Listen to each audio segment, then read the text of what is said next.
الجبال من أنزل الأمطار وفجر الأنهار وأنبت الأزهار تزخرف الجبال ذاك العظيم في علا من أبدع الكون سوى سبحان الله وبحمد الله ولا إله إلا الله ذاك العظيم في علا من أبدع الكون سوى سبحان الله وبحمد الله ولا إله إلا الله من علم العصفور في الجو أن يطير ومن جلى الغدير ودفاق الشلال من علم العصفور في الجو أن يطير ومن جلى الغدير ودفاق الشلال ذاك العظيم في علا من أبدع الكون سوى سبحان الله وبحمد الله ولا إله إلا الله ذاك العظيم في علا من أبدع الكون سوى سبحان الله وبحمد الحمد لله الحمد لله رب العالمين اللهم صل على محمد وعلى آله وصحبه وسلم أشهد أن لا إله إلا الله وأشهد أن محمدا عبده ورسوله.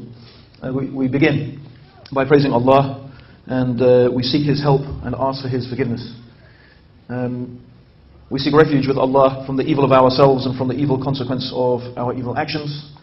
Whomever Allah guides, there is none to misguide, and whomsoever Allah leaves to go astray, there is none to guide. And I testify that Allah alone is worthy of worship.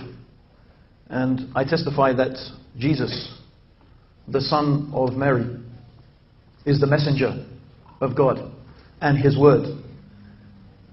And I testify that Muhammad, may Allah's peace and blessings be upon him, is the brother of Jesus. He is the brother because their religion is the same religion. And Muhammad sallallahu alayhi wasallam, may Allah's peace and blessings be upon him, was the closest messenger, the next messenger after the Prophet Jesus. And today we are going to talk about Jesus, our Prophet. Jesus, a Prophet of Islam. And today we want to talk about the truth about Jesus, a truth that has been hidden, a truth that has been distorted, a truth about which and for which thousands of people have died. They have been killed and slaughtered by the opponents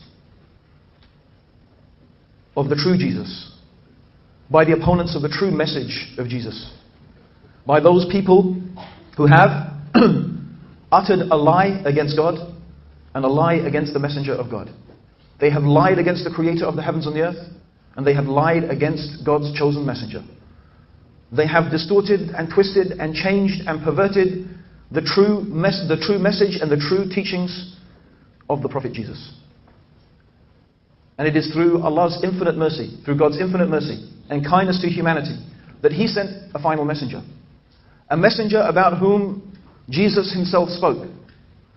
A messenger about whom Jesus Himself told His disciples that there will be a messenger to come, and His name will be Ahmed. His name will be Ahmed, the praised one.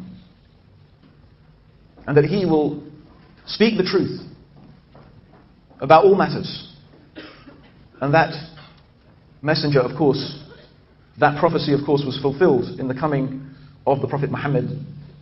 May God's peace and blessings be upon him, whose name, of course, as well as being Muhammad, was Ahmed.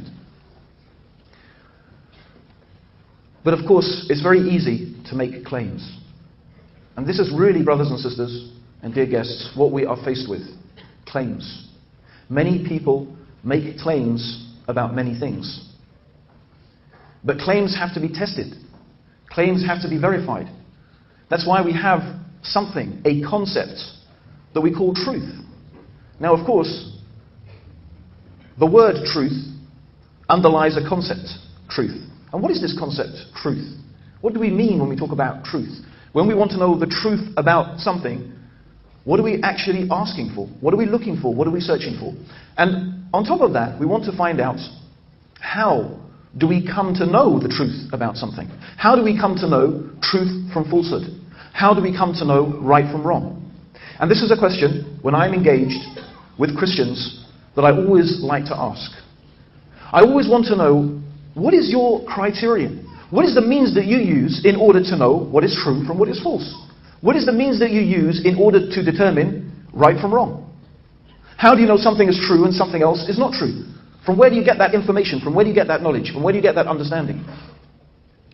This is a very important question. So I want to spend a little bit of time discussing this issue. It's philosophical in the sense that it deals with philosophical issues, but it's not philosophical in the sense that it's something beyond our understanding. We can all understand what we're talking about here. So, there are two ways, two broad categories, two general ways that we say something could be proven to be us and known to be true to us. Okay? Now the first way is what we could call a subjective proof. It's called a subjective proof. Why is it called a subjective proof? Because it is something that is true to the subject. In other words, it's true to you. Now this is quite often something, and I'll give an example of this, a subjective truth. For example, very often I ask Christians to prove to me that their claims about Jesus and about God are true, that their religion is the true religion. And one of the answers that is quite often given for that is that the reason that I know that Jesus is true and that He is the Lord and He is God is because I accepted Jesus into my life and my life changed. I used to do this and this and this, and then